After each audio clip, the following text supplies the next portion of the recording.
Welcome back, ladies and gentlemen. Welcome back.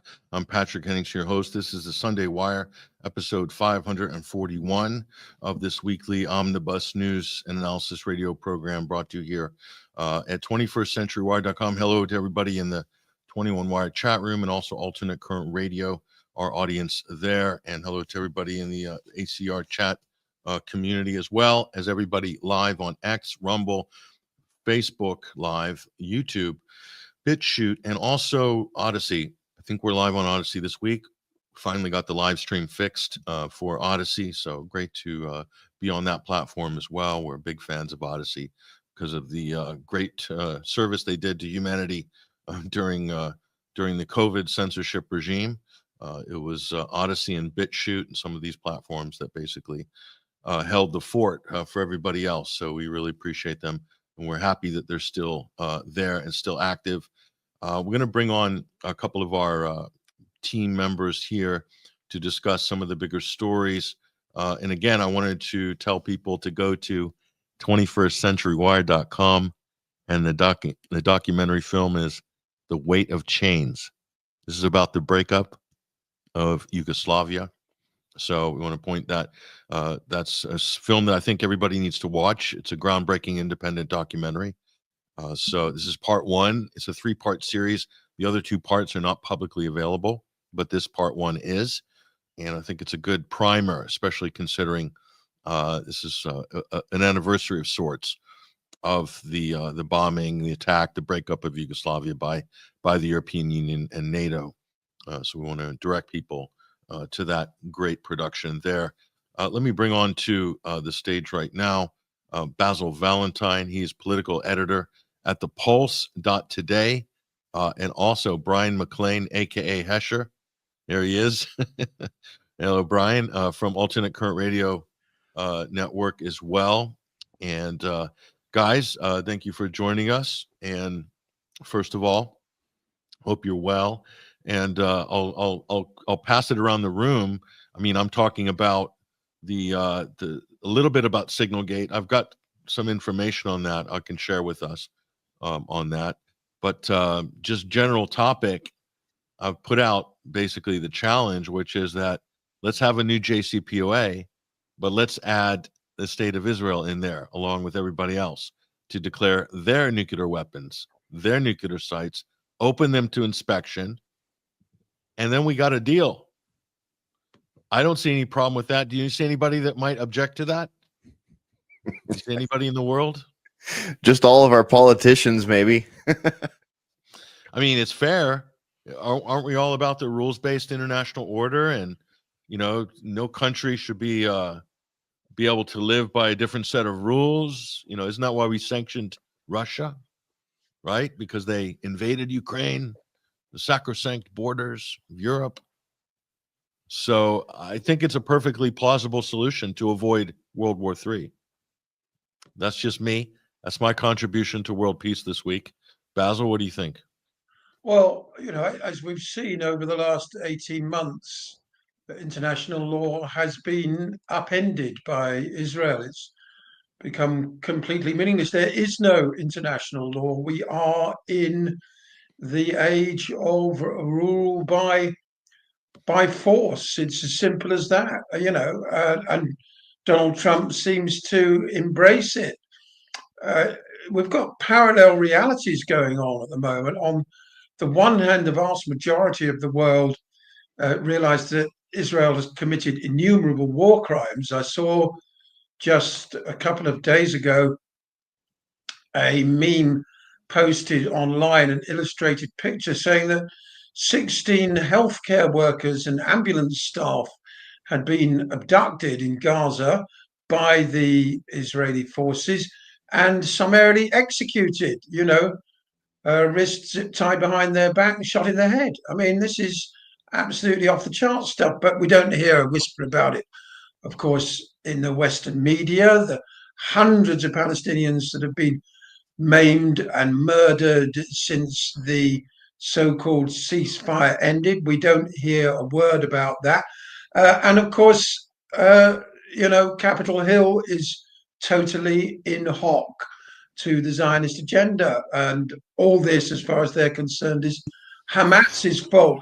We're in an era of magic words, Patrick. Hamas, terrorist, anti-Semitism. These words can be just chucked where in any direction that they're needed in order to absolve the aggressor and the criminal of all or any responsibility. Either that, of course, or as is the case with the disgraceful British government, it's simply ignored if the same atrocities were happening anywhere else in the world, let alone being inflicted on Israel by its neighbors. Well, we'd never hear the end of it. But as it is, endlessly, the Foreign Office, Downing Street, corporate press, always downplaying Palestinian suffering, downplaying, the gravity of the situation, really, which is the worst in our living lifetimes. We're going to come on in a minute to the jackboot Gestapo tactics now being introduced in Britain to suppress people who are objecting to genocide. That's where we are now. If you object to genocide, you're basically some sort of dissident or criminal at worst. But if you openly embrace it, well, you get a seat in the cabinet. Yeah, we'll get on to some of those things in a moment. So Hesher, your thoughts on this, and do you see this situation connected with Signalgate? Well, I mean, first off, the situation is pretty much as we predicted. Go back to the first week or two of Trump administration. Presidency 47. You said it on many shows. We've said it on Boiler Room. This is going to be the biggest threat that we've got moving forward is the geopolitics aspect. And right now, I can't help but notice just how the influencers and ambassadors of the MAGA camp are, using those sort of, those toxic, those politically weighted words that Basil was just mentioning. They throw around anti-Semitism, they throw around all this other stuff, and those talking points are like echoing through the you are the media sphere, right, on X right now, and anyone that is coming up with good ideas like yourself there, Patrick. It's a great idea. It's funny how many wonderful ideas there are out there to create a peaceful situation, or at least one that is not edging towards utter disaster for so many people. And those influencers and ambassadors out there, they get their talking points every day. I don't mean to be one of those people that's like, oh, they're shill paid opposition, but when it comes right down to it, that's exactly what's going on. I was on when I was on the Pulse yesterday, or on Friday, I was talking about I was highlighting a social media post by Ian Smith, actually, and he was breaking down the way that this actually works, because he's been in there. He is a person that rose to a meteoric social media presence, and by no choice of his own, it ended up in the right wing MAGA sphere, sort of. That's and he's a perfect example of someone who was just reacting to the to COVID. He's like, no, I'm not going to close my business down. This is stupid. And he made that his mission on TikTok. He made that his mission on Instagram, to make sure that he used those platforms just to let people know what was going on and what he thought about it. And then he achieves, magically, organically, he achieves escape velocity on social media. He becomes a undeniable force, similar to Ian Carroll and others that we've seen. But I think Ian is a really good example, because he gets it. He really understands the situation. And he mentioned in his post that hey, I've been inside this system. I didn't understand this system. I'm inside it now. I ended up inside it. I could see a lot of offers coming my way were total just a waste of time and total garbage, but others are they sound great on the face of it. It's like you become that on social media, and all of a sudden you've got people coming at you saying, hey, you know, would you like a social media manager? Or, you know, he even mentioned this company called Influenceable. And Influenceable is well known in these spheres, I guess, and they pay influencers and ambassadors, you know, give them brand deals and all that other stuff. And the next thing you know, you're in a list of people who are getting elevated by people like Elon Musk, and you know, are getting these giant boosts to your posts, but your talking points are the same exact ones you'll find on Cernovich's channel or Liz Wheeler's channel, or you know, even, you know, Megyn Kelly, like a lot of these people that a lot of us like in many cases, you know, especially when it comes to national politics, which is what they focus on. And I think that's a big part of this, is like focus on the national politics, focus on the culture war, focus on all that low hanging fruit, own the left, own the left, own the left. You really get all this momentum. And then all of a sudden, you know, you see something like we saw from Scott Ritter today, where it's like, oh, okay, well, you know, and then you've got all these legions of people that follow these accounts and are influenced by these ambassadors. And the next thing you know, like, you know, you've got the whole magosphere winging or using leftist tactics and using character assassination, ad hominem, you know, all that kind of stuff. So it's been really the kind of the worst part of, you know, sort of the resurgence of populism we've had here in the second version of Trump. And it's led to people being skull plugged, you know, and dragged around by the nose and ready to accept a larger war in the Middle East. And it's just like, how can you be that way when everything has failed? I mean, in Israel's mind, everything we've done there has been a win, but for us, for our veterans, for our citizens, for our economy, for our stability, for our national security, none of that has been good. It's all been bad. So, you know, and now we're just going to watch these people stuff you know, the final phase of the PNAC plan down everybody's throats, while people in red hats are going to run around and cheer and, you know, ask for more pagers and you know, stupid stuff like this. So, you know, I don't know if any of our good ideas are going to fall on any ears that are not deaf. Well, I mean, I just want to comment on I'm hearing a lot of the same rhetoric that I did before the Iraq War. So I'm sure you have too, Hesher. It's eerily familiar. I remember it, and remember it well, and I'm not keen to live through that again. But we are kind of living through part of it right now. So are we going to have the same result in the end? Maybe not an invasion and occupation, but certainly use of nuclear weapons against another country by the United States. Okay, so I hear the same rhetoric, and what they've done is very clever, and they're co-opting a lot of veterans and former military people, as well as people in the military. And the reason they chose Pete Hegseth, who is a complete cowboy, okay, let's be honest. I think we saw it during Signalgate. And bring that up on screen. I mean, look at these people. These people are clowns. Oh, typing too fast, says Mike Walsh. First target, their top missile guy. We had a positive ID of him walking into his girlfriend's building. Now it's collapsed. JD Vance, excellent. Mike Waltz, emojis, flame, fist, American flag. Yay. Yay. Marco Rubio, good job, Pete, and your team.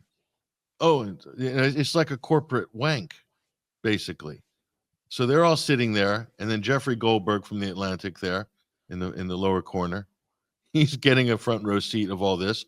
This was clearly staged and set up, maybe not with the knowledge of everybody involved, not everybody involved, but here's the real the thing about it is Hegseth lied.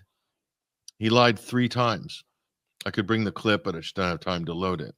Because he lied 3 times, and he did it in the press. Waltz lied.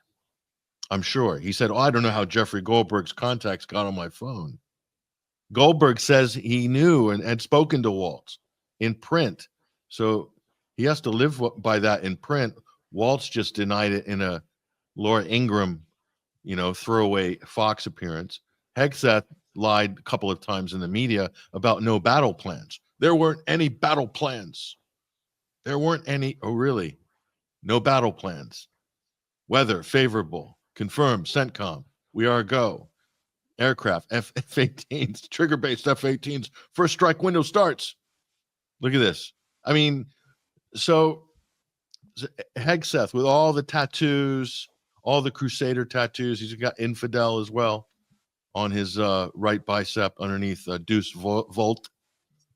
Okay, Hegseth, he was chosen to bring all of these veterans on board to think, oh, it's one of us as the head of the Pentagon now. It's one of us. It's not a 5-star general or someone who paid their dues. No, it's someone from the lower ranks. Look at all the tats. He's definitely one of us. He's a Fox News guy, a weekend host from Fox and Friends. Great show. So he's one of us. He's one of us. That's why they chose him. They want that demographic on board with a war. It might be a very cynical analysis on my part, but I can't think of any other reason why you would put someone whose highest rank was major as a reservist from like Minnesota or something, who one of his tours on his resume is Gitmo. How can that person be in charge of the entire most powerful military on the planet? It doesn't add up.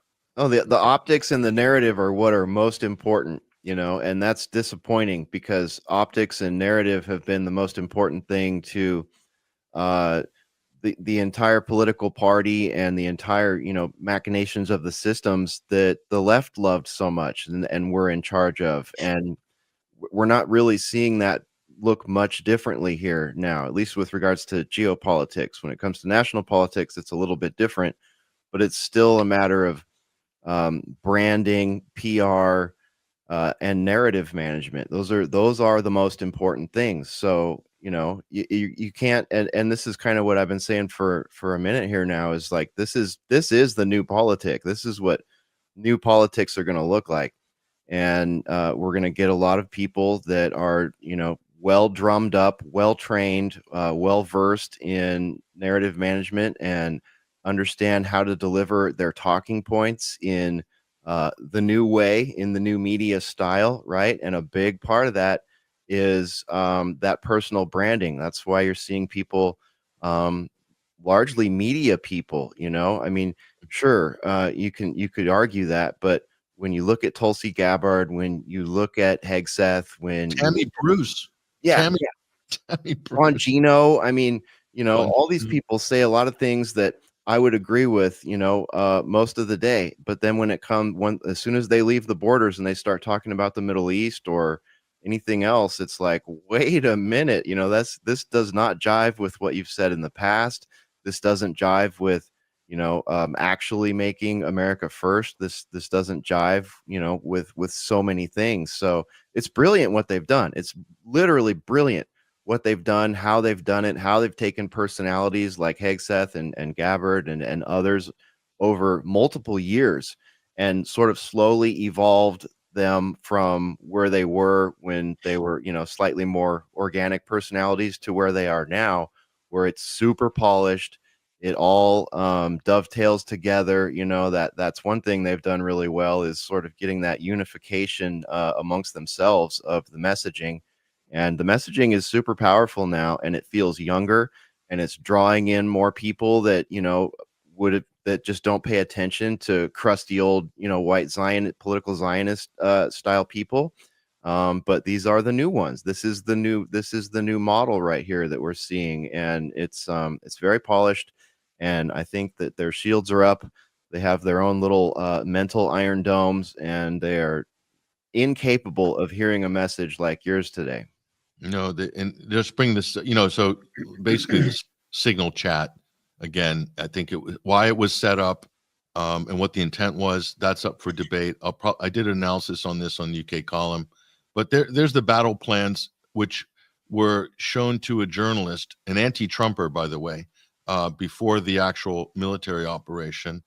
And the laugh of this, besides denying it, if you scroll further down that Signal chat, you'll see Hegseth says this, which I find to be so poetic and funny, but not in the way that is his benefit. More to follow as per timeline, says Pete Hegseth. We are currently clean on OPSEC. Really? How clean are you? He just sent it all to the Atlantic magazine before the attack. I mean, what a clown. Godspeed to our warriors. Our warriors. Look, this guy, I mean, how can Yeah, I you... mean, the real scandal, as far as I'm concerned, a lot of other people, is the fact that the United States is, first of all, it denies that the Yemen's action, the Houthis' action, is anything to do with Gaza. So do the British government. They like to pretend it's just this rogue bunch disrupting shipping in that part of the world just for the sake of it, really. They can't think of anything else to do, when in fact, as we know, Houthis are the only ones in the world respecting the diktats of international law, which state that it is incumbent on all countries to prevent genocide. It's as simple as that. The United States is way outside the remit of what civilized nations are supposed to do in these circumstances. And you get, as a result, sort of essentially glorified thugs like Pete Hegseth. I mean, if he was British, you would put him on the terraces as one of the early middle-aged football fans, hooligans, basically, because that's what he is. But Trump is an instinctive politician. He couldn't care less whether Hegseth's previous highest rank was major or admiral of the fleet. He likes the bloke and he likes his opinions. And oh well, he was in the army as well once. That's even better. So you get the job. There's no due diligence around his picks at all. Now, in a couple of cases, we hoped that would be to the benefit of those of us on the right side of history, with the appointments of Tulsi Gabbard and Robert F. Kennedy Jr. But as we've seen in recent days, those two have completely caved in to the usual suspects and are indistinguishable from any other neocon. I mean, this is the problem, really. It's now essentially, to all intents and purposes, with that idiot Mike Huckabee as ambassador to Israel and Rubio at state. And then, as I say, just this sort of glorified thug at the Defense Department, an ignoramus. You've got I mean, it's arguably worse than Bush II's cabinet, because at least with the likes of Donald Rumsfeld, you had people who were seasoned politicians and who realized that they had to at least pay lip service to the mores of international law. Whereas this bunch, particularly since they are so in bed with this exterminationist regime in Tel Aviv, they don't give a damn what anybody says or does. They see no constraints whatsoever, moral, diplomatic, intellectual, humanitarian, or otherwise, on their power and their willingness to use it. I mean, the casual way in which their top missile guy, as if we're dealing with a cartoon or something, it's walking back into. Do you remember Chemical Ali and that whole carry on with Iraq? This is just a kind of comic book characterization of, Yeah, it's for them, it's just a video game, basically. absolutely. And of course, in the destruction of that building, I've no doubt lots of innocent people were killed as well, but we couldn't care less about that, So we're in a very, very dark place. We hoped for better from Trump. I'll admit it. If you put a gun to my head and if I'd had a vote in the election, well, I'd have said, well, I'd have voted for Jill Stein, obviously. But of the two, Trump appeared to be a better bet than Harris. But he's turned out to be every bit as bad. Well, there's a comment there. Adrian Dittman. Are we graced with the presence of Elon Musk's proxy here? Adrian Dittman. Assad also had secret police and it was necessary considering what's happened. Absolutely true. That's a statement of fact by Adrian Dittman there. And some other interesting comments from different people. This is Sam As I Am. This Death Star nation has been ravaging sovereignty of, quote, any place in our way forever. We just got to where it can't be concealed anymore, and obviously the psychopaths in charge don't care. 100% correct. Correct. There's somebody. Basil is 100% correct. Of course, we know that everything he says falls under that banner. 100% correct. And there's a few other good, I think, encouraging comments here. But yeah, some interesting feedback from our audience here. Say, oh, what's this? The Putin shirt. It's always active in our threads. What's MAGA doing? Loving their new regime. Exactly. Not all MAGA are happy though with what's going on. No, Not all I'm MAGA. very pleased to see that, but what can they do about it now? That's the thing. There's no mechanism to, replace any of these people or for Trump to change direction. I mean, I've heard that Trump is a bit fed up with Netanyahu, but I mean, he's still giving him the green light to massacre as many people as he wants. So, Yeah, all the MAGA people that are upset about this can do about it now is be deranked. That's what you can do about it. You can be less popular on X. You can talk, you can be in these conversations like we are, but you can be visibility filtered. You can be deranked. You can be. You're free to like and subscribe till your heart's content. Go follow Joe Rogan and who's the other one? What I was told is, just by virtue of the way the system works, is you can give us another couple $100 so that you can still stream video here, and you'll still get 200 views instead of 2,000 views or whatever. However, they do their little their number voodoo over there in the algorithm ghetto. Yeah. I mean, there's great life hacks too. If you're having trouble sleeping, you can save money on, sleeping solutions or insomnia medication, whatnot, just by watching Lex Fridman. Puts you to sleep within usually between 30 and 45 seconds. It's the best thing I've ever discovered.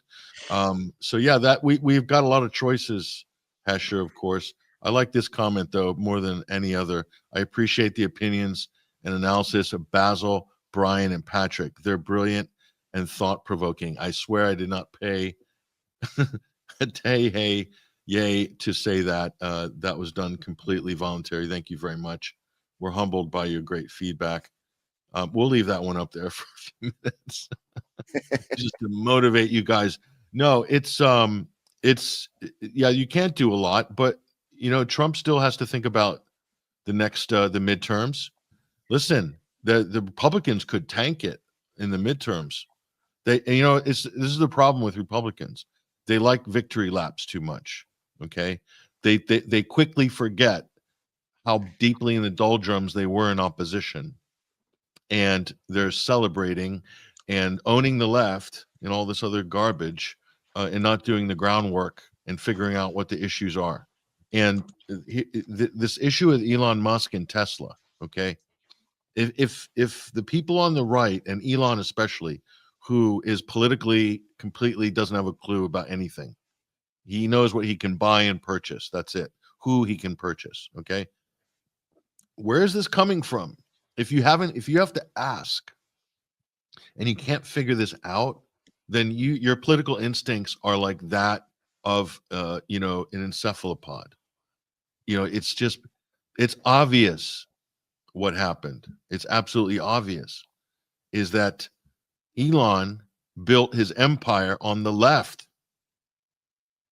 He built his empire on the left, and they are not happy. They want to they want their money back. Okay? He bought his way into politics. He paid the right people. And then as soon as that ship was sinking, he parked his money onto the next one to secure his fortune. That's kind of what happened. Okay?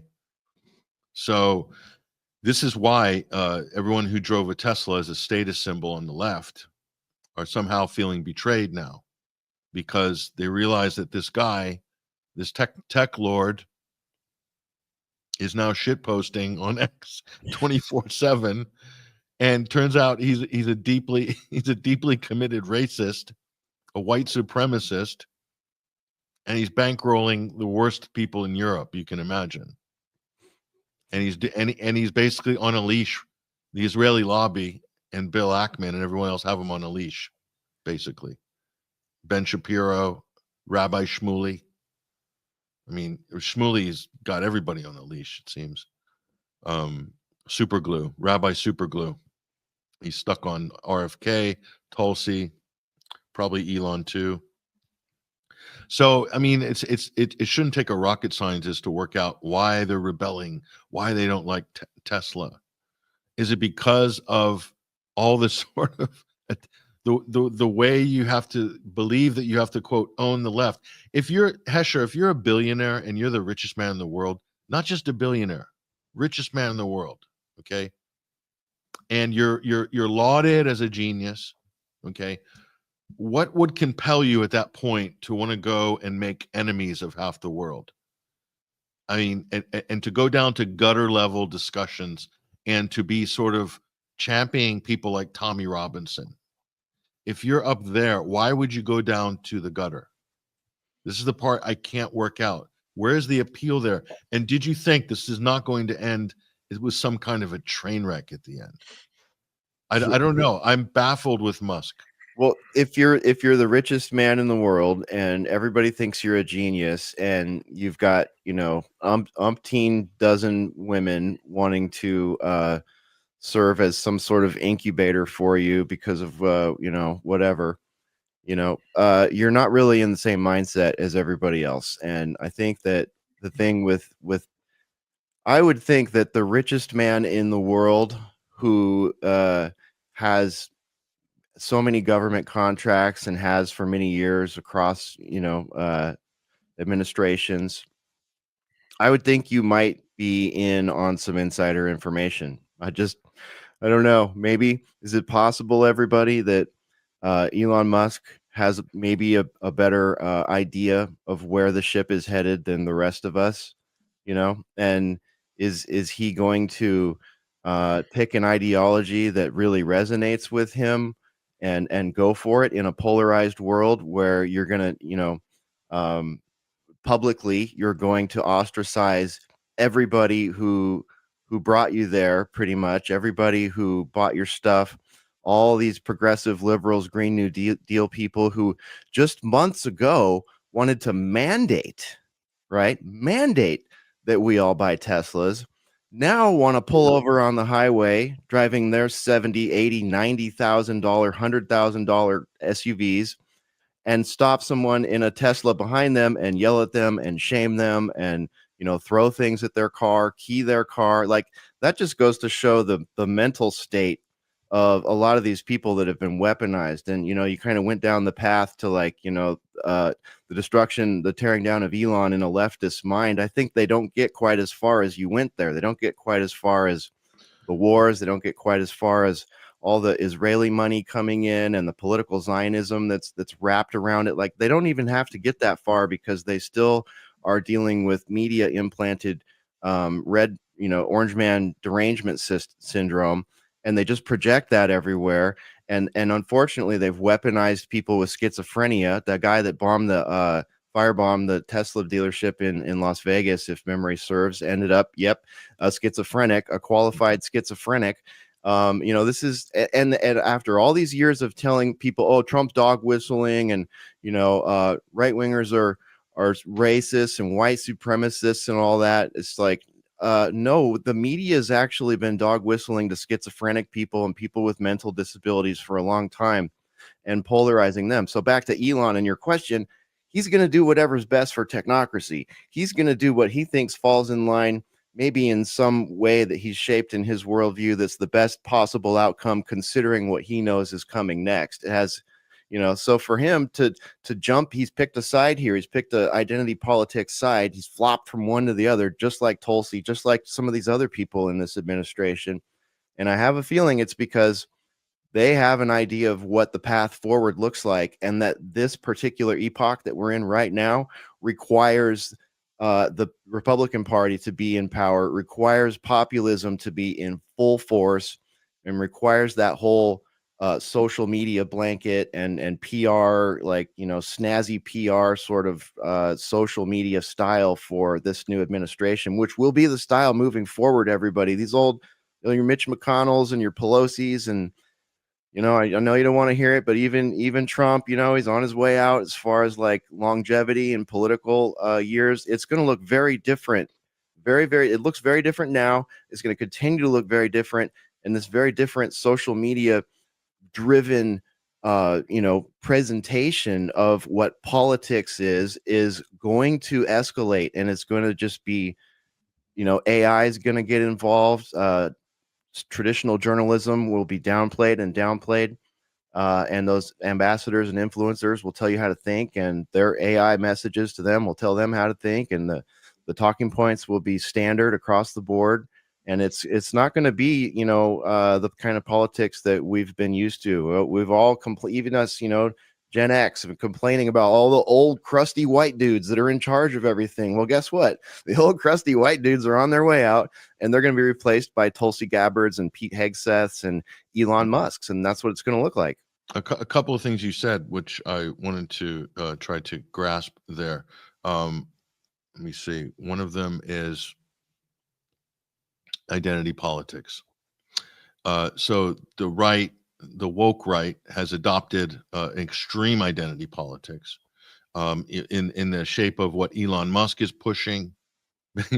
Basically, he started a war with South Africa, basically saying that South Africa is racist against white people. Okay, let's just not litigate apartheid South Africa for now. Okay, let's do that at another time in another program. Okay, and then deporting people for protesting Israel on U.S. campuses. I mean, a full-on violation, kidnapping them with masked teams.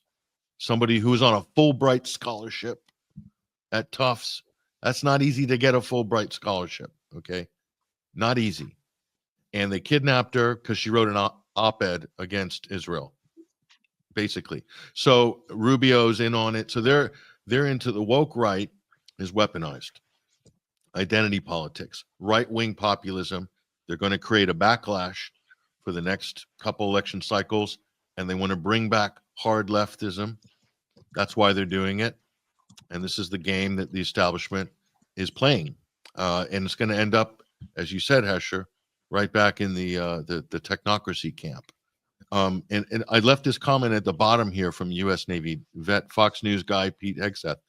He ran a poll saying, should we rename the Department of Defense to the Department of War or the War Department? Now, I left that up. He says that's the real true name. Yeah, it was the real true name. But we sort of evolved as we did, away from 1790. So we're 2025 now. Do you want to go back to the Department of War? And if so, war against who? Which country in the world is threatening American freedoms? Name me one. Well, America is threatening its own freedoms. That's the whole point. Bingo, Basil Valentine, you win the award. We should get a badge to come up on screen. You answered the question perfectly. America is the only threat. And last thing I'll say, Basil, sorry, but Pete Hegseth, and you notice they're using a new term. So we don't have soldiers anymore. We have war fighters. What war? Yeah, where are the wars? Where the whole reason why? Of course, as we all know, the United States has been at war on and off, endlessly since the end of the Second World War, even though that's not what the founding fathers had in mind at all. So it would be more accurate to call it the Department of War, certainly. But people like Pete Hegseth think that war causes death, destruction, and misery, and is extremely expensive as well in terms of blood and treasure. So, some reason in the last 25 years since 9/11, all the lessons learned of the 20th century, there's horrible slaughters of World War I, and then, of course, the millions killed in World War II. That's all completely forgotten now. War is once again a great thing. Search me as to why. It's a sort of form of psychopathy, really. But Basil, go back. Look up on screen. War looks like fun, doesn't it? Doesn't this look like Well, a lark?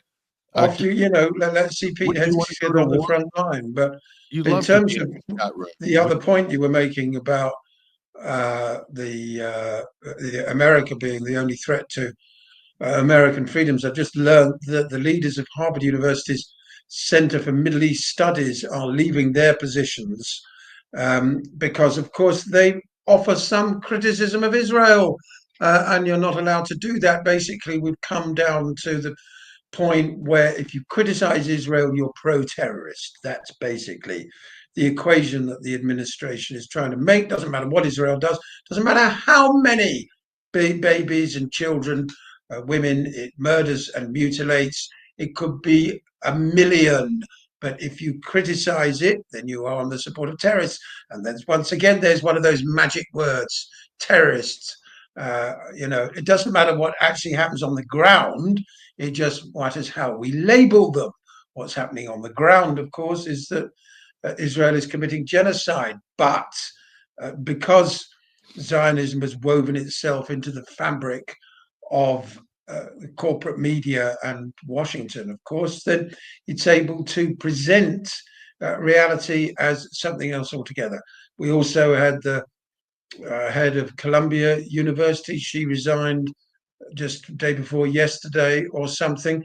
And Trump is looking to insert his own people to monitor the Middle East studies departments in all these. Basically, Zionists are going to be watching everything that's said in these Middle East studies departments at elite universities to make sure nobody points the finger at Israel. I mean, it's really absolutely off the chart stuff.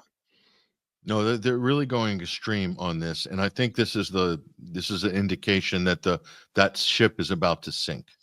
And so I think, and also, while they're killing a lot of people in Gaza, and a lot of activists might feel exasperated at this point. If you look at trends on protest movements, there's always a spike of the behavior that everyone's protesting spikes. Of the repression.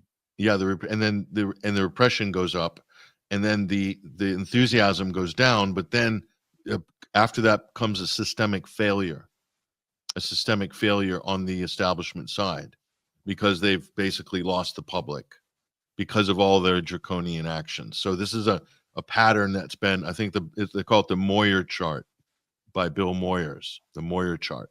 And right now they're at that peak repression. And that's when you get a change in policy comes after that. So we've hit the hump, and then it's going to come down. So it's not, there is some hope there, of course. But yeah, so I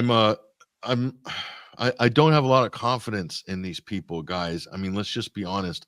This does not inspire confidence.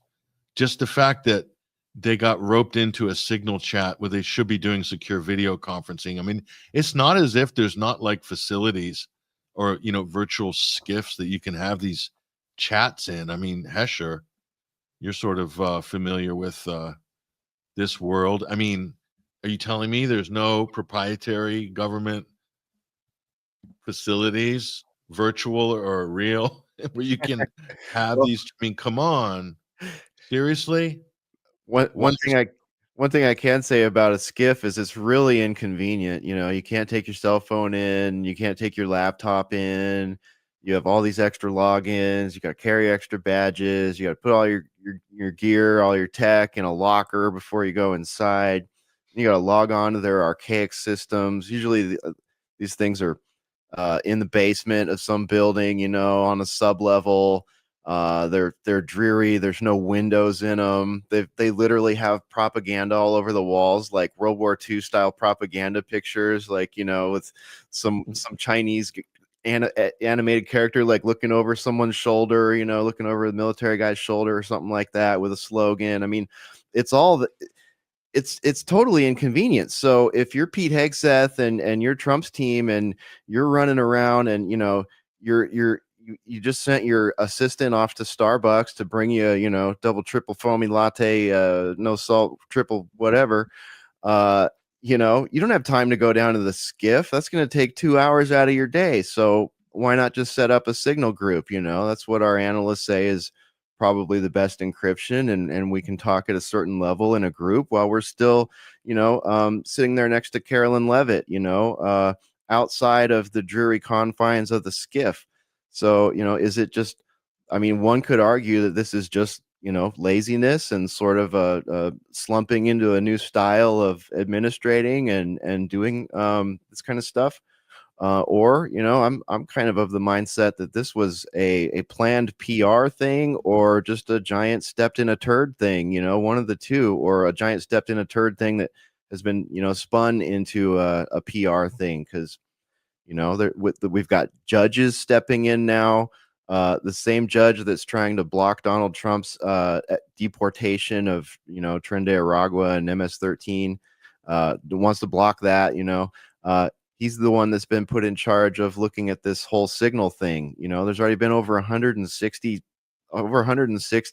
legal injunctions against this administration. And I think the last administration of his, in the entire 4 years, it was like 60 or something like that, you know. So we're orders of magnitude already like deep into the lawfare here. So, and people are looking at it, but I don't think they're looking at the longer term picture of this. It's like, if we're only 3 months into this thing and we've already got, you know, sub 200 injunctions and lawsuits going by judges, DC judges, who, by the way, never had a job as a judge before they were appointed by, you know, Clinton and Obama and even Bush in some cases. So, you know, this is going to just turn into a legal quagmire. You know, this is going to be an absolute legal quagmire. And I wanted to quickly address your Hegseth's idea about changing it to the Department of War. You asked, like, what war? And it's like, well, whatever they want. It doesn't even have to be a place anymore. They declared, remember, President Trump said when he was 45 that he was a wartime president because of COVID. He said, we're at war against a virus. Like, you know, you want to have a Department of War. What are we actually at war against? Well, we've declared war on terrorism, and we can just apply that anywhere we see fit, even right here at home. Don't forget, MAGA people, you were considered terrorists and probably still are by the FBI. For the last, you know, more than a decade, going all the way back into the Obama administration, even further back. You know, we could talk about Ruby Ridge and all that stuff, but, you know, I won't drag everybody down that rabbit hole. So war on terror, wherever they may find it, however they may define it, war on virus, war on what? Being mean, right? That's like War on drugs. war on drugs. Yeah, that's a great failure right there, which they've completely reversed after ruining so many people's lives over it. And people are still in jail for nonviolent marijuana crimes, while rappers and Hollywood people and Joe Rogan himself are sitting in studios on camera smoking blunts. You know, it's crazy. It's the pick and choose war. It's a war against your health. They declared a war on dis and misinformation, right? Which is a war on the truth. And when you compile all that together, the only war we have is a war on freedom. Yeah. A war on hate, a war on domestic extremism, a war on terror 2.0, 3.0, 4.0. Yeah. So yeah, they can manufacture these wars. I mean, I think it's an active, I think there's a public relations overhaul they're trying to do to get people interested and to activate that American war gene, which is always there on the DNA strand, waiting, that neocon gene that exists in a certain percentage of the population that are going to be activated immediately if they feel they're under threat and the flag comes out and Fox News gets Wolf Blitzer starts getting fired up, and like it's automatic basically. So I mean, that's what I think. I think they're trying to get the country back to that. I think it's an act of desperation though. It's a bit hollow. It's a bit fake. Okay. And Pete Hegseth is completely fake. Someone who is just not qualified for one of the most powerful jobs in the world. Why on earth would you put somebody like that in there? I was told that Donald Trump was given a list of cabinet picks. Okay. Who gave him the list? Pre-selected. Based on what factor? All the foreign policy, defense related picks had one factor. They had to be loyal to Israel. This is what I was told. Trump didn't select them. He was given a short list. Who compiled that short list? We think it was Howard Lutnick and Jared Kushner, 2 agents of Israel. So that's how you got Pete Hegseth. He's Yeah. a third temple red heifer cultist. He's a self-avowed third templist. Pete Hegseth. He's got infidel and Deuce Volt and all these Jerusalem Crusader crosses, and he's adorned with Crusader paraphernalia on his body permanently. I mean, we're talking about a religious fanatic, even more than Mike Huckabee. Mike Huckabee is a complete religious fanatic, a nut job, who Trump selected as ambassador to Israel. I don't know what to say, but these evangelical end of times people, they've got another agenda that they're not sharing with us. Mike, why don't you tell us what you want to see happen in the next year? You want to see the end of times? You want to see Armageddon? Because that's like your thing, isn't it? Be out. Can you come out of the closet, please, and tell us that's what you want? That's what all the policies that you're pushing for is to have World War III. So it'll be the return of the Messiah, and and that's when things get messy between the Christians, evangelicals, and the Jews. Yes, it does. That's when things get messy. Oh, what are you going to do about all the Jewish people then, Mike Huckabee, and all the evangelical Zionists, Christian Zionists? Oh, did I'm talking to the Jewish crowd? Did I say to the Jewish crowd, did you know the Christian evangelists are going to force convert you? Or you're going to die, or whatever's going to happen. I don't know. But you have to convert to Christianity. Are you ready for that? Because that's what the Christian evangelicals say. You have to force convert. See, this whole conversation is bonkers. This is proper nuts. Yeah, And this is the level these people are playing at, many of them, in positions of power. This is totally insane.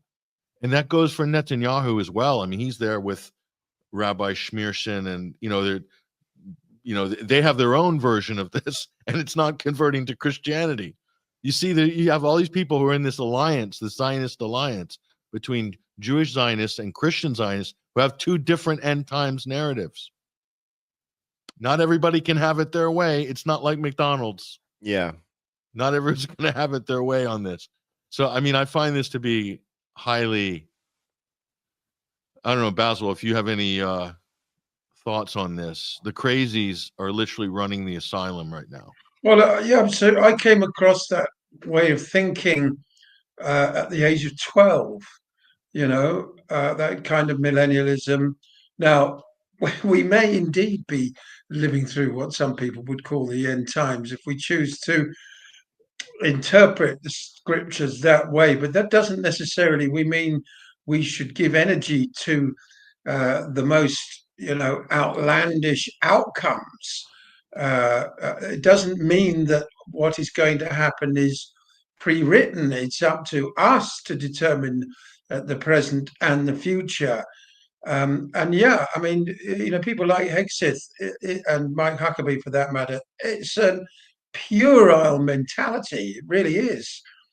Really unevolved, not considered in any way, just tribalist, just plain idiotic, frankly, the way they think. I think you're being way too kind. I think I am being too. I mean, it's psychotic as well. That's the thing. It's psychotic. It's absolutely psychotic. I mean, back in the day, you had cable TV for these guys. It's like you could Yes. talk like that, but the prayer breakfasts and Billy Graham and they have their own football stadiums and their own events. Now it's in the White House. It's on the floor of the Senate. Mike Johnson is Speaker of the House. He's invoking rapture. Yeah. That's where we're at in 2025. It's amazing. And for some of them, if a few nuclear weapons go off, well, so much the better, because that's got to happen. Yeah, it's going to advance the end times. Yeah, great. That Jesus Christ is going to appear on the top of a mushroom cloud over Jerusalem, believe it or not. Something like that. Yeah, this crazy polarization not only shows up in our society, like amongst ourselves, right? Like it's showing up in the White House. Like, look at the last administration. It was like Caligula's barge over there. You've literally got, people with their breasts hanging out, people with their surgically implanted breasts hanging out while they're, walking around with a wang in their pants. You got someone snorting blow up in the Oval Office or some other room. You've got the president's son running around smoking crack. You've got these liars, just these bold-faced liars that these like Maoist Little Red Book style liars and propagandists, and now it comes to this administration, and it's like you've got these religious psychos, and you're right, Pat. These groups will totally have to cannibalize themselves. I mean, that's what progressivism is basically doing right now. I mean, look how feminism can't get along with LGBTQ, blah blah blah, and all these things. They're all fighting amongst themselves now as they see their paradigm sort of dripping away, and watching the other team sort of build up this new shiny paradigm that everybody's like, like a moth to a flame to. But when you really back out and look at it, it's like right now if the next administration ends up being from the Democrat Party, I think we're going to be in a cycle of every 4 years. It's going to go back and forth and back and forth. And as that happens, I think we'll see the radicalization of the schizophrenics and of the dyed in the wool identity politic ideologues that are actually, have traction and can be dangerous. We're just going to see that continue to the point where, we actually could have a civil war here. One of these parties could do something to the other on purpose, or, just by design or not, that would cause something like that. And that in the midst of all this geopolitical stuff, like, and one of the groups of people you didn't mention, that I think will also fall into this equation are the atheists. When we're talking about all these groups of, religious people, religious ideologies that are heading towards some sort of apocalypse or end time or return or the Antichrist, red heifers, all this stupid stuff. You've got all these people that have been generationally disenfranchised from theology completely, to the point where it is its own theology now. And the only thing these people have to latch on to, I hope, are facts. And a lot of those people at some point, as they get older and older, are going to start, hearing conversations like this and go, you know what? Oh my gosh, both these guys are insane. And there's another country with another ideology puppeteering all this stuff and these other interests involved, to include military intelligence, to include international and national intelligence agencies, the Fortune 500, the Davos crowd.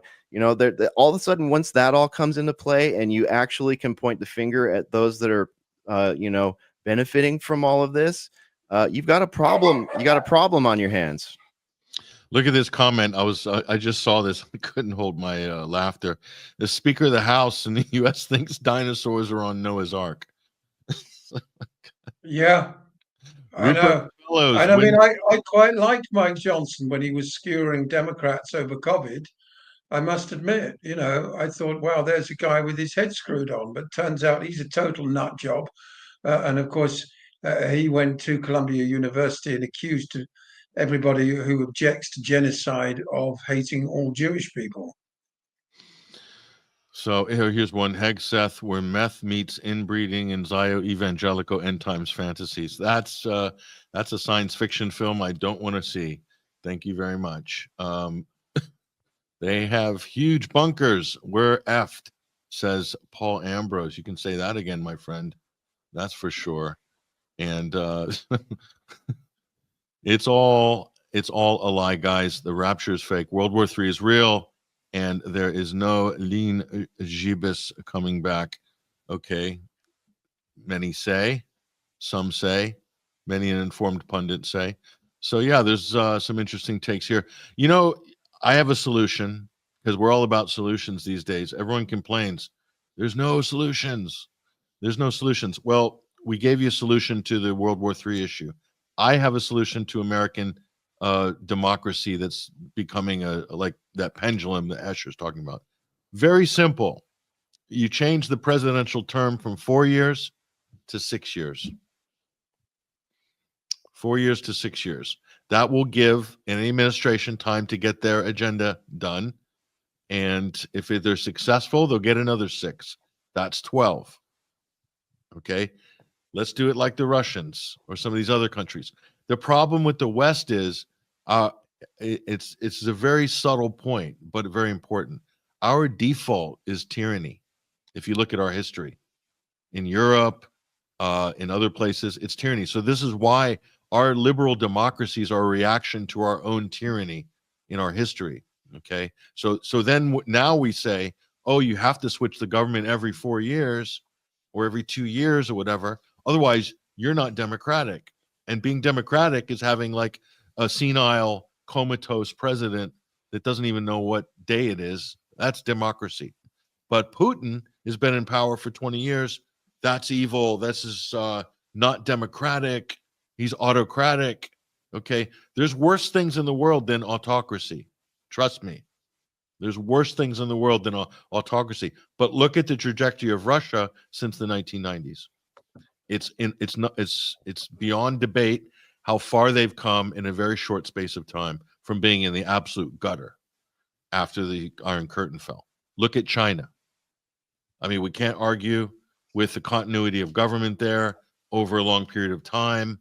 It's impressive. Look at Hungary. Orban, 12 years, I think, or something like that. He's been in since 2012, I think, and he has been able to implement his agenda. Hungary is a model for a lot of European countries for a lot of policies. Couldn't do that if you're flipping the government every 4 years. You just can't get anything done. So if you have a weak central government, who then has the power? Corporations. So you have a strong central government in Russia, and the corporations come under the government, under the state. And same with China. All this presupposes that the government is actually sane. Yes, it does. No government's perfect, and no government is sane all the time. That's for sure. That's for sure. So anyway, I think there's a debate to have there about government, full stop, democracy. Just because we have a system, it's meant to work a certain way. Clearly, it's not working as intended. Why is it not working as intended? Well, I mean, I think there's all sorts of other reasons. I mean, the distorting effect of money, first of all. The fact that in America, you've got the best democracy money can buy. To a lesser extent, that's the case in European countries as well. But as we all know, winning a seat in Congress, the Senate, or the White House is dependent on how much money you raise, and of course, making the right noises about certain key issues, which then mean that you get exposure on the legacy networks. We saw what happened to Ron Paul. We saw what happened to Dennis Kucinich. No insurgent candidate ever gets anywhere in the United States because they're just never given the oxygen of publicity, and then they fail to raise enough money, and so they end up in a negative spiral. So, U.S. presidents, as we've said many times before, are selected, not elected. And Joe Biden being a case in point, none more so than him. Yeah. Well, we are living in a clown world, says Swim Against. We are indeed. But it's a sort of Joker, it's a sort of horror clown world. It's not a funny clown. It's the sad clown, the mask of doom clown. Sam as I am, says Basil, Caligula would be jealous. He's talking about today's government and shenanigans. What do you think? Yeah, absolutely. Yeah. Definitely. I mean, we've got much more deadly toys to play with these days. We do, and more sophisticated post-op gender reassignment surgery techniques as well. There's a lot more. Caligula would be like, I think, he'd have a lot of fun, wouldn't he, in 2025? Oh yeah, we have chemical synthesized drugs now. They didn't have that back then. All they had was That's plants. right. Yep. So interesting. Yeah, we have some, I think, very intelligent commenters in our stream. I'm surprised at the level of nuance. It's impressive. So it's good to know. It's good to see the conversations in here. I appreciate that.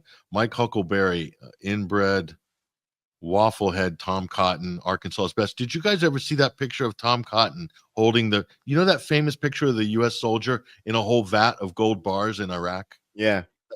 And that's Tom Cotton. That was him.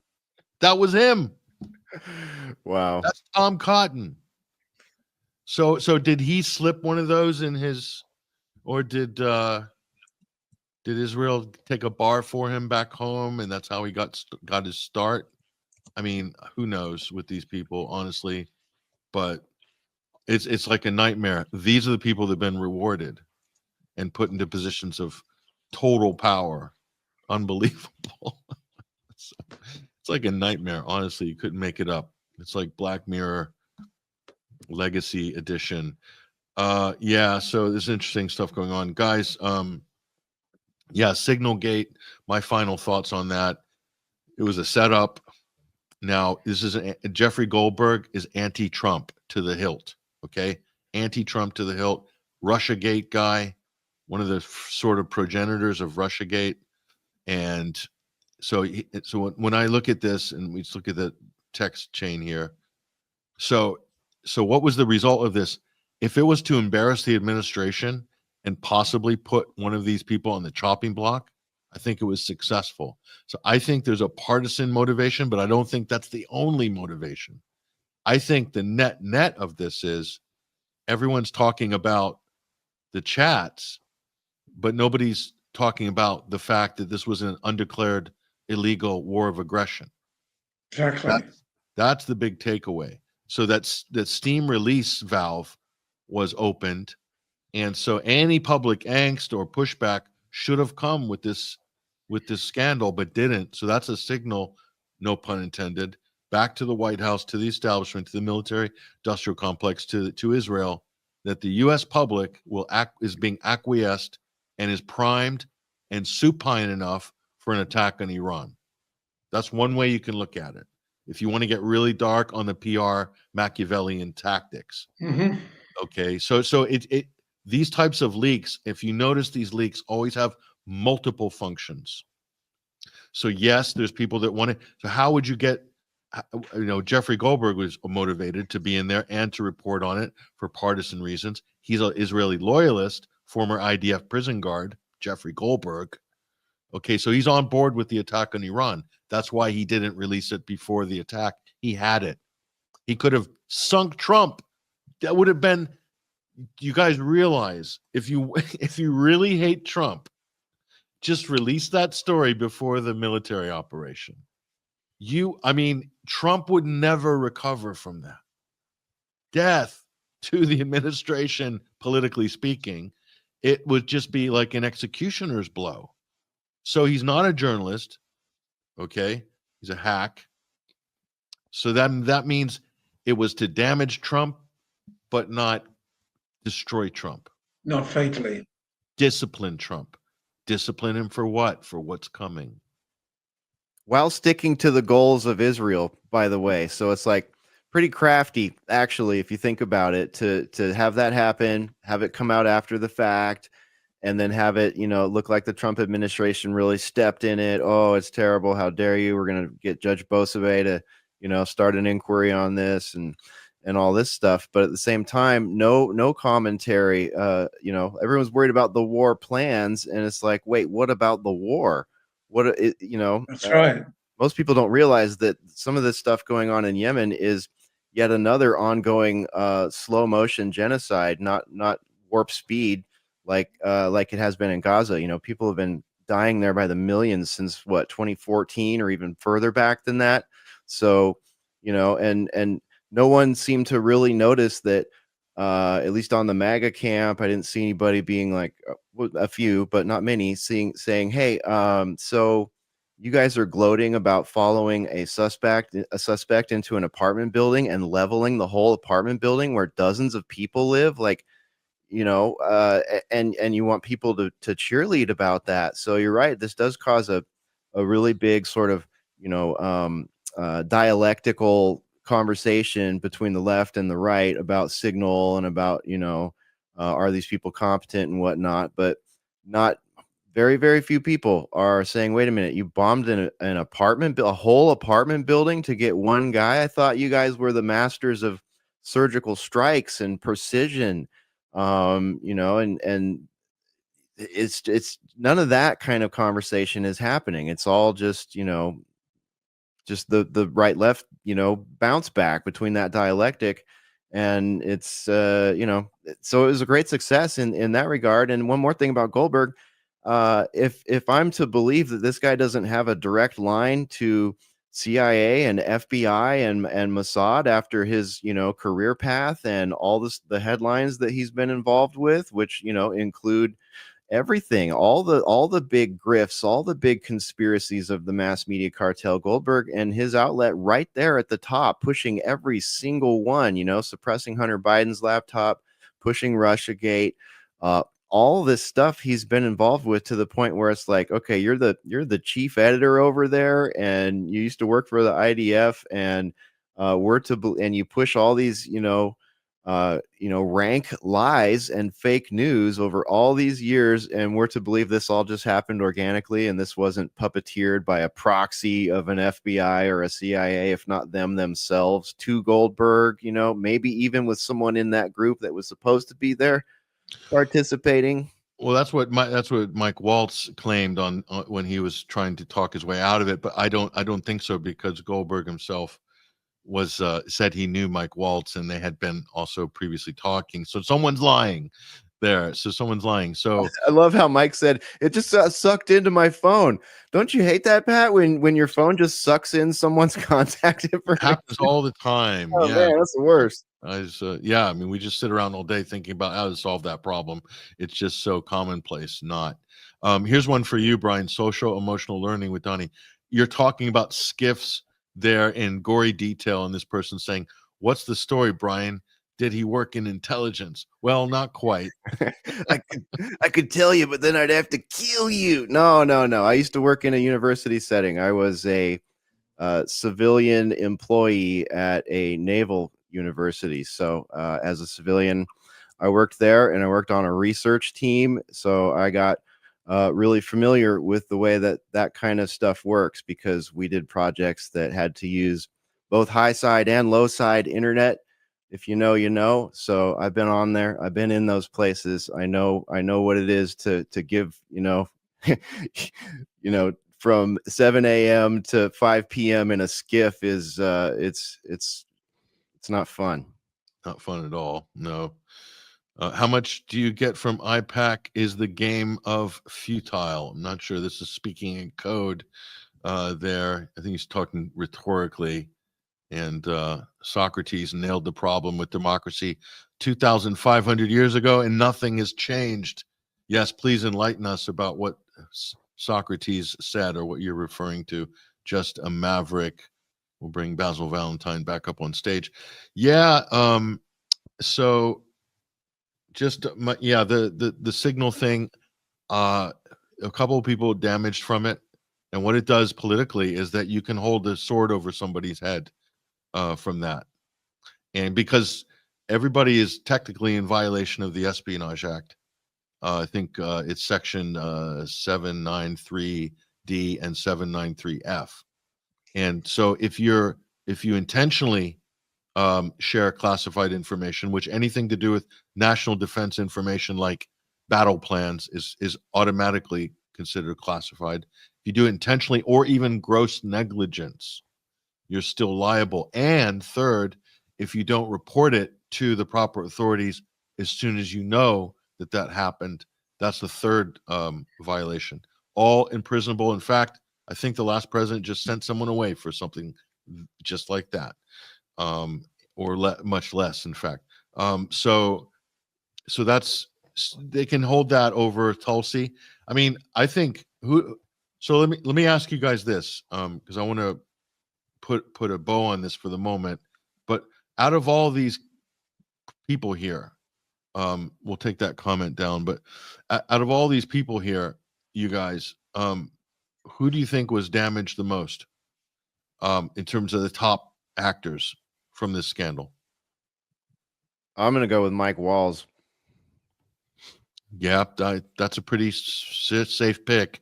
He looks like the one, either him or his PA added Jeffrey Goldberg, the journalist, to the chat group. So he's ultimately responsible. So he is compromised on some level. I personally think he's a bad actor. That's there's something about the guy that's just off.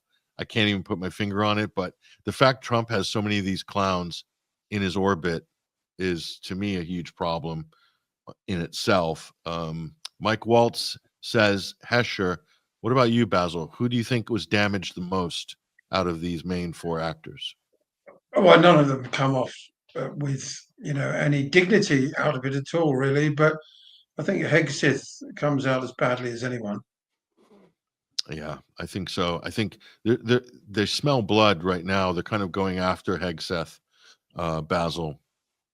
So that's I think Wall Street Journal or somebody. So Hegseth's wife has been coming to classified briefings with Pete. He's bringing the wife to work, guys. Like, that's kind of weird. Is it just me, or like I don't remember Ash Carter doing that, or Mark Esper, or Robert Gates? This is part of the new politic, Patrick. You can't, again, you can't have the crusty old white dude whose wife is home making him a sandwich. You got to have the politician with the get going sort of, I'm involved. I mean, we've been seeing this for quite a while. I think this kind of started with Obama, really. I mean, it felt like they tried to sort of, paint that around Michelle quite a bit. But I mean, look at it now. Like even John Fetterman, when John Fetterman was, incapacitated, it was his wife. His wife was running everything. Like I did a deep dive on what his wife was up to during all that, and she may be in charge. She may be his handler in some way, shape, or form. Maybe the classic sense, maybe something a little more pedestrian. But and look at JD Vance. JD Vance just he's on a tour right now. He's on a world tour. He made those first comments about Signal at the first stop on his world tour, which was in Hawaii. And he's bringing the wife with him. They're stopping a couple other places, and then they go to Greenland. They went to Greenland, where apparently, while Doge is removing fraud and waste and abuse, America was funding some sort of dog sled race there in Greenland. And yeah, what was that all about? Dog sleds? Yeah, I don't know. It's all very weird. But the wives, that trip was massively scaled down to avoid protests. Yeah, people in Greenland were not happy about it. The Greenland media, not too happy about it, but there were voices there that were okay with it, but they got sort of down pressed, and people didn't want to know that all this other stuff was going on with the dog race and all that. They made it was supposed to be a cultural visit, but I guess it's kind of a weak facade considering everything that Trump has been saying about Greenland and all that. And I'm still trying to latch on to why it's so important to them. And what I've figured out so far is I didn't know, but we already have a Space Force base there. So we have a Musk-oriented military base there in Greenland as it is already. And then I guess the rest of it's about strategic location of military stuff and maybe resources. I'm not sure, but this interest on it is I find very intriguing, and I'm sure it's going to come to more clarity as this unfolds. But yeah, the wives seem to be. I mean, look at Melania. Like she's with Donald Trump. When Donald Trump went to Los Angeles because of the fires, she's sitting there in the room with him. You know what I mean? And I think this is actually pretty smart as far as PR goes, because the wives are part of the branding. Everybody watches. But that's expected for the president. The first lady, Nancy Reagan. There have been some pretty Hillary Clinton, very high. Laura Bush, not so much. Okay, yeah. And Michelle Obama, sort of, but not really. Okay, but there have been active first ladies in the past. So as far as Melania seeing out here, that's great. America is used to that. At least I grew up with a lot of that. Okay, but the vice president, no. Secretary of State, all these guys, and all of them, their wives all have their wives all have this like defense secretary wife. No, they're all PR cutouts. I think that they're they're real people. Yes, it's football wags, wives and girls. Real housewives. I mean, if you want, okay, here's what I'm really ultimately getting at. If you want mainstream conservatives, MAGA people, you want to draw people to MAGA. It's just like taxes or cigarette smoking, right? You're only going to get half of the demographic if you're not advertising to the women. You know, that's why propaganda came in and brought women in, brought feminism in, brought women into the tax bracket of working people, gave them nicotine, gave them, you know, alcohol, started advertising to them, because you double your consumer base when you advertise to both sexes. So I think that's ultimately what we're seeing here. So guys, I'm going to put, so Hesher is saying that this is the new politics. That's the new politics. That type of thing right there. It's yep, Tom Cotton, that's right. So there's Pete Hegseth and all his tattoo glory. We the people. He's got it all, folks. Look at that. Gadsden snake. Don't tread on me. Crusader crosses on the right pectoral major. Then he's got the infidel. I haven't got the infidel tat. I'll get that in a moment. But yeah, Hesher, you're so right. This is like the image they want to. This doesn't inspire a lot of confidence.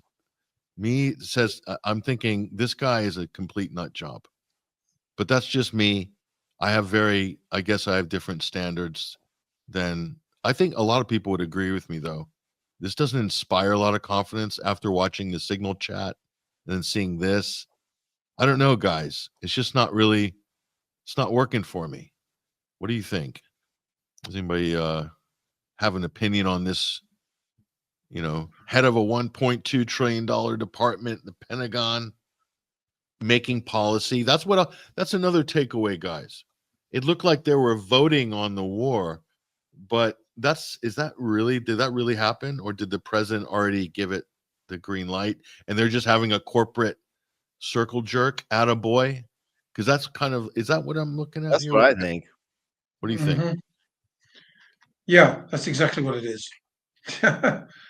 You know, a circle jerk amongst dunderheads. Like a performative kind of corporate. It's a sort of frat boy.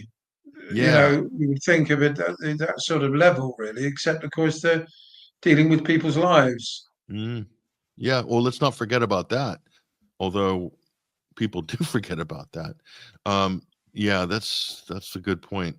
So again, if I heard people talking with some level of knowledge, and I felt that they had a grip on geography and they understood who the quote Houthis are, and they understood why the Houthis were a problem for Israel, and the fact that Houthis stopped attacking shipping while there's a ceasefire. If I was confident that all these people had a grasp on these things, then I wouldn't feel this way. But I'm not confident. I feel like they don't have a grasp on it. And like, there's no way you can call the Houthis a terrorist organization. They haven't done any. But I mean, that doesn't matter anymore. There's the other aspect of the new politics is that, you know, all the sort of usual diplomatic language or, you know, due process for evaluating international situations or anything, or different countries, all that's completely out of the window. I mean, the fact that you've got Trump saying that the US needs Greenland for its national security. I mean, the very idea that an American president would try and claim a huge landmass like that from another country, just sort of, you know, on a whim. I mean, could you have imagined, you know, any previous president, particularly in the 20th century, ever saying anything like that? So, you know, if they decide that, you know, Keir Starmer's government is terrorist, which they may do, then it's terrorist. They decide the European Union are terrorists, they're terrorists. Look at the bottom. Look at the bottom, guys. No restraints anymore. Do you see this comment by Rupert Fellows at the bottom of the screen? It says keying, that's that taking your key and dragging it on the side of a car. Keying a Tesla is now terrorism. There you go. Rupert Fellows. That's right. what Elon to make it a terrorist act. Although it's probably quite hard to key one of those, because don't they have quite a super sort of titanium body or something? I have no idea. Did you notice that people are rebranding their Tesla cars? I was talking about this on the Pulse the other day. I saw this reel of cars. One of them was a Cybertruck that had Toyota written across the back, and another one had all the Tesla badges taken off and replaced with Honda Civic badges and stuff. This is just comical to me. This whole thing with Tesla has become so freaking funny and so circus like. It's hilarious to me to watch people that were probably driving a Tesla a few months ago just lose their stuff. And I don't know.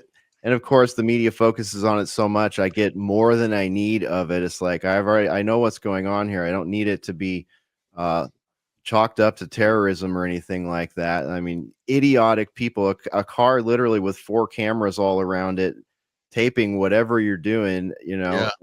Taping the schizophrenic lunatic coming up and dropping a Molotov on it. I mean, we don't have time for this kind of entertainment, guys. But they just keep throwing it at us.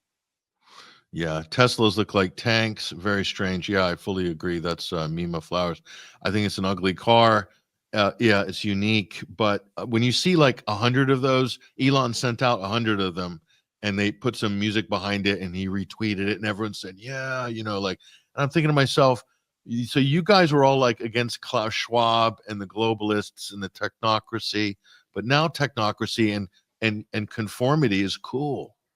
And being hooked up to the grid, to the matrix, like driving a car that's literally jacked into the matrix 24/7. That's cool because it's Elon's car.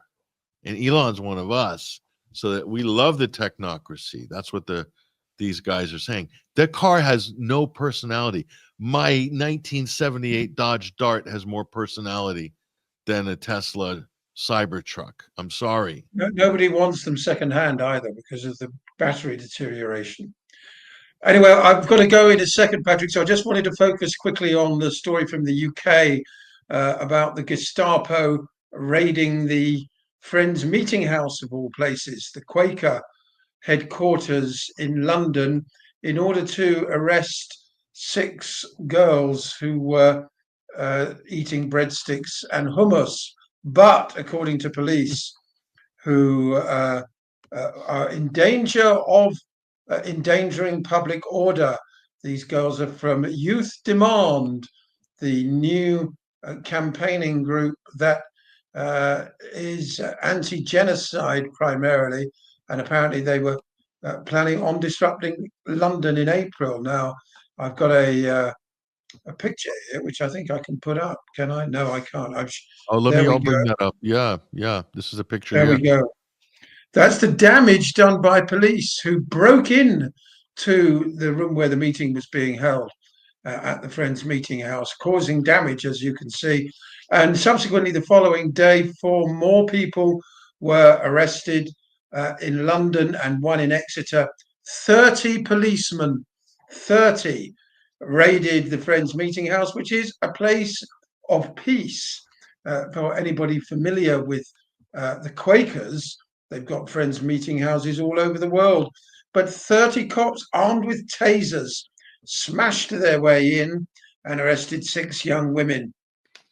The doors at the London branch of the religious group were broken down as the group sat in a circle discussing Gaza. So that's where we are in Britain now. And this, of course, follows hard on the heels of Richard Medhurst's arrest, the roughing up of Sarah Wilkinson and Asa Winstanley, David Miller's detention at the airport when returning from Beirut. So, if you object too strongly to genocide, or you want to draw the public's attention to it in peaceful protest, then you come in the crosshairs of the new fascist British police. That's right. Basil Valentine. Yeah, thank you that's a kind of a disturbing. When you're going after the Quakers, I think at that point things are pretty bad. I think I mean, the Quakers, I've used believe it or not, I've actually used that building myself. Friends in to King's hold Cross? meetings in. Pardon? Friend's house in King's Cross? No, it's in it's St Martin's Lane. It's in Covent Garden. And they let it out effectively to interested groups. You can just rent the room. Paul Parker of the Quakers in Britain said he could not recall anyone being arrested at a Quaker meeting house in living memory. The forceful removal of young people holding a protest group meeting clearly shows what happens when a society criminalizes protest. Freedom of speech, assembly, and fair trials are an essential part of free public debate, which underpins democracy, he said. Absolutely. The Quakers, of course, believe in peace. Very dangerous concept these days. Can't have people believing in peace, but it mirrors, of course, what's going on in the United States with the similar crackdown on any form of dissent against genocide. Yeah, very disturbing. Thank you for bringing that to our attention. If you're in the UK, take notice of that one, please. The Quakers are pacifists, just putting that out there. And they have a long and actually very important role in British history. That's right. And it's very difficult to fault them for, whatever your personal religious affiliation, and you might not like aspects of what they said. Of course, they came out of that 17th century Puritanism movement, John Wesley and all that. And a lot of Quakers went to the United States back in the day. Quakers support the right to non-violent public protest, acting themselves from a deep moral imperative to stand up against injustice and for our planet.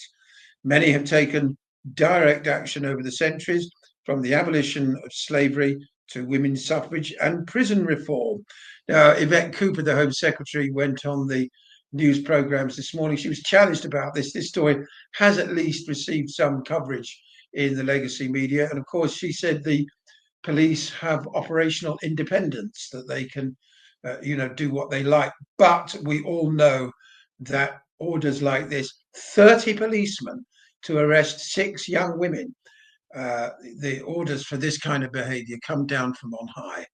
Yeah, the board of deputies went after David Miller. Did you see that? And That's basically right. They're demanding he be arrested. And arrested, investigated, and so forth. So he's already lost his job. He's already been brigaded by these people as a tenured or fairly well-credentialed academic at Bristol University. But that's not enough. That's not enough. They need to absolutely destroy him. And well, he won his case, of course. He'll be getting some Yeah. compensation from Bristol University. Yeah, he won his case. They tried to wrangle him back into appeal and so forth, but they're trying to basically attack him for a tweet. Basically, he's saying that Zionism needs to be opposed, Dismantled. dismantled, and then people need to be brought to justice for their crimes. Well, you could say the same thing about other extremist ideologies, and it's perfectly plausible and acceptable in our society, but not that extremist ideology. And that's kind of the problem. Well, this is it. This is what I mean about parallel realities. Keir Starmer should be arrested, along with David Lammy, for being accomplices to war crimes and genocide. Well, yeah, I mean, Declassified have got a great big file on the extent to which surveillance flights out of RAF bases in Cyprus have been gathering intelligence and passing it to the Israelis and indeed to the US for the bombing of Yemen as well. I saw that Mark Kennard posted quite a bit. Matt Kennard, had posted quite a bit on that. Yeah, I mean, that's if you're still abiding by these institutions that you all signed on to, or not. We don't anymore. This is the whole point. The new politics is that we do what we like. The rules-based order is we make up the rules and we order you to follow them. Sure seems like it. Thank you, Basil. Basil Valentine, the Pulse. I'm back at 10 a.m. UK time tomorrow morning on the Pulse.today. Okay, Monday morning. Where I will be joined by Swedish geopolitical analyst Mats Nilsson. Mats Nilsson, one of my favorite pundits. You're very lucky to be able to spend time with Mats. Basil Valentine, the Pulse.today. Appreciate you. And thank you, Patrick. Your final thoughts. You might have to just chip off. Go ahead and let yourself out the door if you need to, Mr. Valentine. And Hesher, your final thoughts. We're probably going to wrap up this session, but it's been extremely thought-provoking, interesting. Yeah, it really has. This has been just a whirlwind since November, pretty much. Things are happening really fast.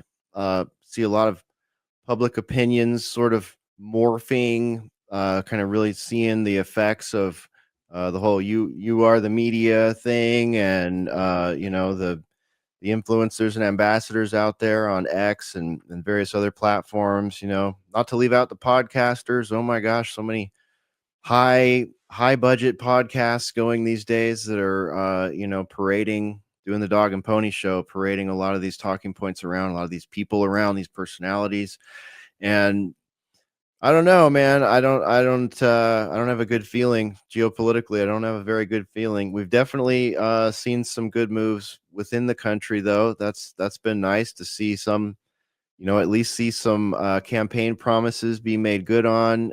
See some of the most odious and draconian policies being relaxed, and that kind of thing. So, a lot of people are very satisfied here in the United States when they don't look outside the borders of the country. But, I guess I will encourage those people to make sure you're looking outside the borders of this country, and make sure you're looking at affiliations that this country has with a very open mind, because you're going to start hearing things. I mean, if you've made it this far into this show, I'm preaching to the choir, but those around us are going to start hearing things that will challenge their worldview, that will challenge the NPC download that they have received, their updates, a couple months ago, 3-4 months ago, if we go all the way back to the election. You're seeing the dissonance right now among, the disenfranchised on the left that just cannot believe, what they're seeing. It's get used to that, though, because it's coming back our way probably in the next 4 years. And we're going to have a lot to break down. So, stay calm, everybody. Keep with us here at Sunday Wire. Keep visiting 21stcenturywire.com. Get on over there and become a member. Help us, continue this analysis, because that's what we intend to do. We definitely still see a void in the media, and we do our best to put our biggest media combat boots on, and get in there and start filling that space. So we really appreciate all the wonderful commentary. Shouts out to everybody in the various live streaming video chats, the 21 Wire chat and the Boiler Room /ACR Discord. It's great to see everybody in there. I love the comments. Thanks for getting them on the stream there, Pat. It's been a great show. And we'll be doing, there's a chance we'll be doing a pop-up Boiler Room this evening. We'll have to see how today shakes out. So there could be a broadcast tonight.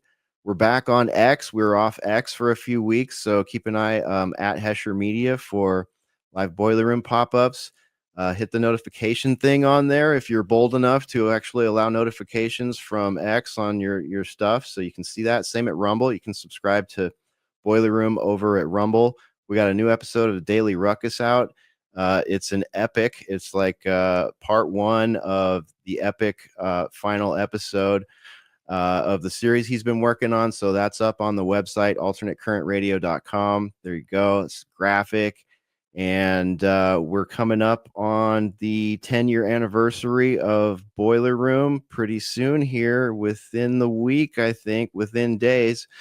So stay tuned. Follow at Hesher Media and alternatecurrentradio.com. I'm also broadcasting at the Pulse, doing their radio only stream. So Pulse Radio 2 is where you'll find me Monday through Friday, up there from noon to 2 Pacific, from 2 to 4 Central, and from 3 to 5 Eastern time. So you can find me over there at the Pulse doing old school radio. So I'd love to see everybody over there. And thanks for having me today, Pat. No, it's been our pleasure. Thank you for coming. Thank you for your input on all of these topics, and best of luck with your week coming up and everything that you got to do. And you can find Hesher again at alternatecurrentradio.com, and also the Boiler Room, the Pulse.today as well. Follow him at Hesher Media, at Hesher Media. And we'll probably, I think his ID there is in our Twitter stream as well. But follow him for links there, as well as just go to alternatecurrentradio.com. There's a link to that website on the top of our show page every week. Just click on that. It'll take you straight there. Support Alternate Current Radio Network as well. Great content creators, great community there. Think about getting involved and supporting them. Thank you very much, Hesher. Take care. Sayonara.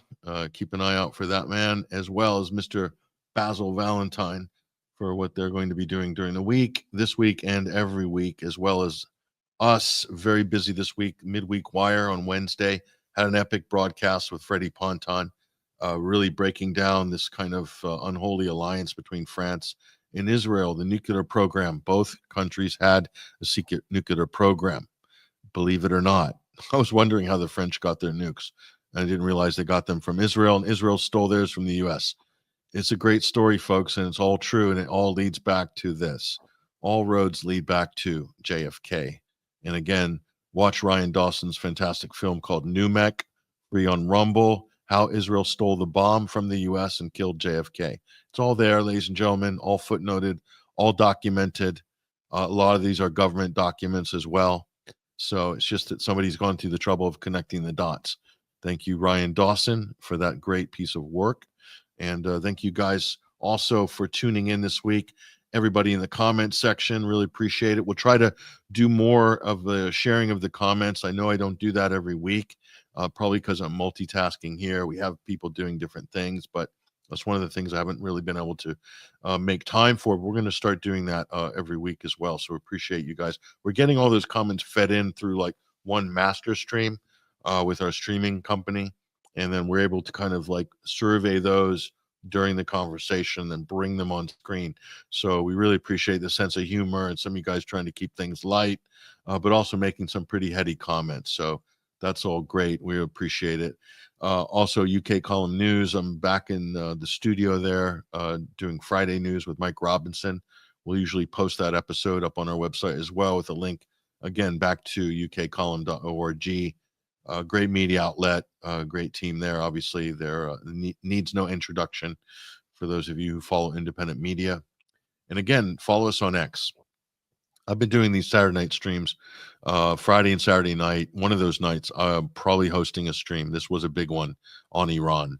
And we had some pretty powerful speakers and went through, I think, some of the best sort of a lot of debating a lot of these points and really important conversation. So you got to get into this. We all need to get into this conversation and get in now. And I told you about my solution. I'll be putting that up on social media as well as releasing a couple more videos in the next 24 hours on this very topic. So look, you guys, that's all we got time for today. Again, I'm Patrick Henningsen, your host. Appreciate you guys. Thank you for tuning into the Sunday Wire. This is episode 541 of this weekly omnibus news and analysis radio program brought to you here on ACR. Take care, you guys. I hope you have a great week. Thank you again for tuning in. And also think about supporting us.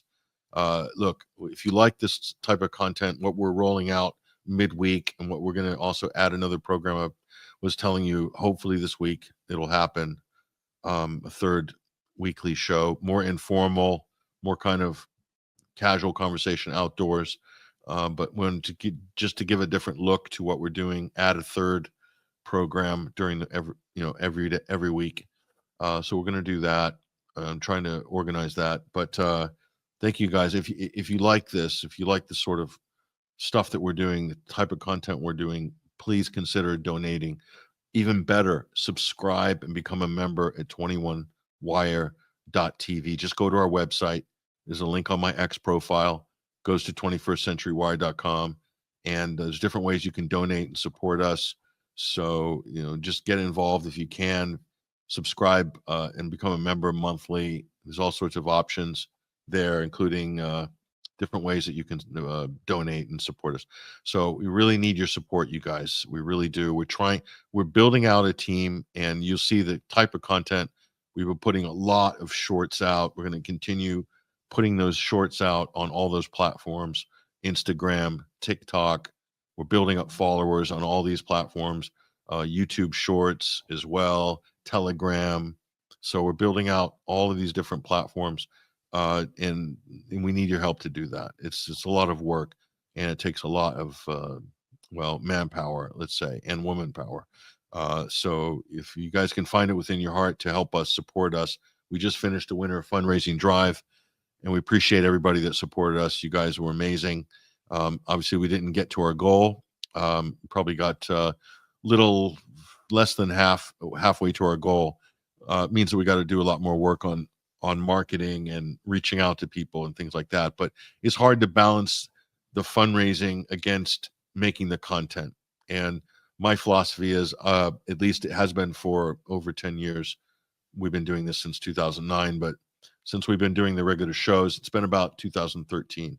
And my philosophy is always, we're going to put as much as we can out for free. Almost everything we do is out for free. So we're doing that public service because we want to inform people, keep people up to date, offer analysis on critical issues so people can be better informed, get those ideas out there. And so that's always been our position on that.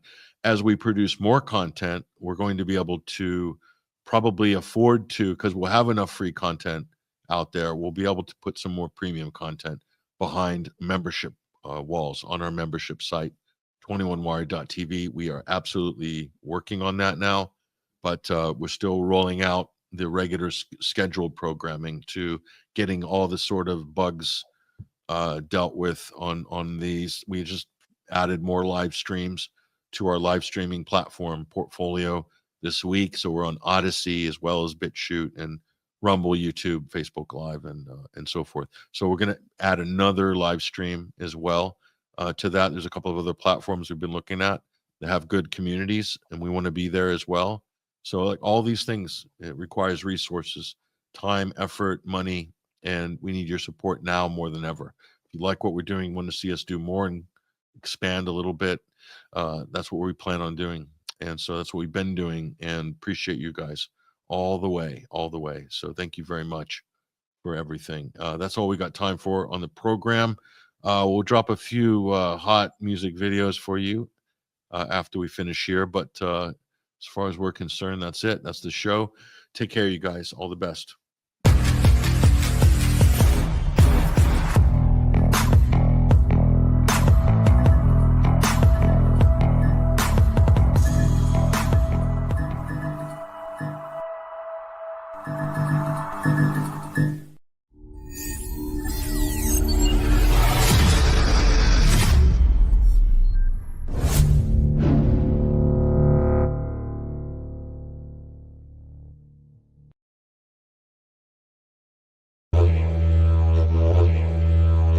In the final analysis, we all inhabit this small planet, and we are all mortal.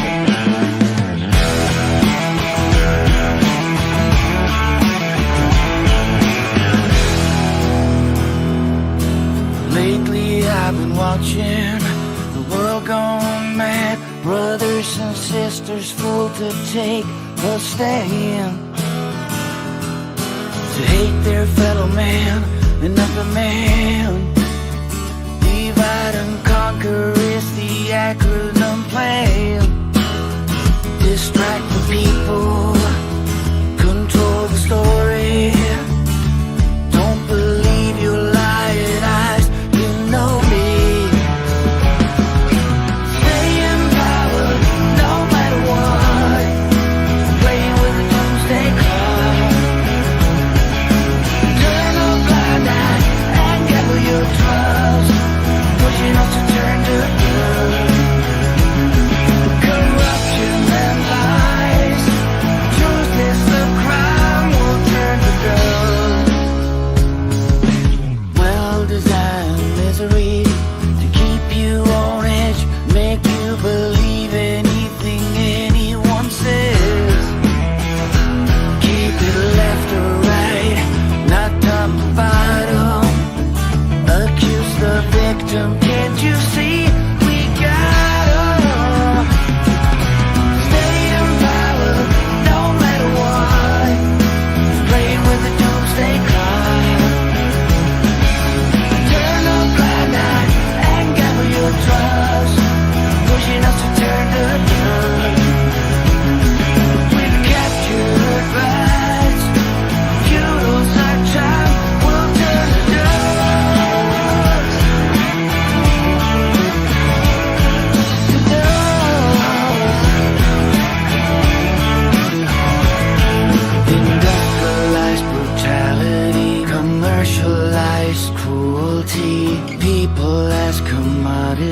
cheer on war and atrocity. No accountability, perpetual impunity. Always have an enemy to hell of all humanity.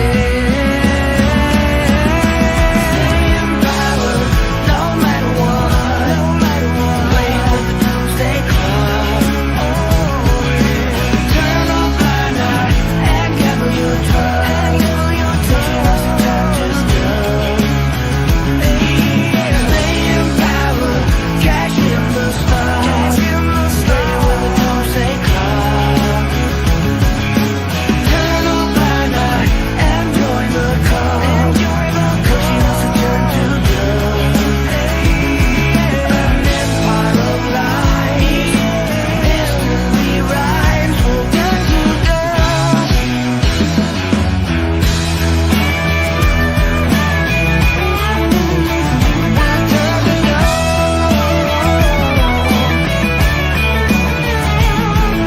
Digital inmates scored on every move.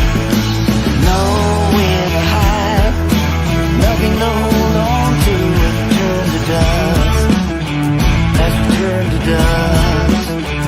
As we turn to dust.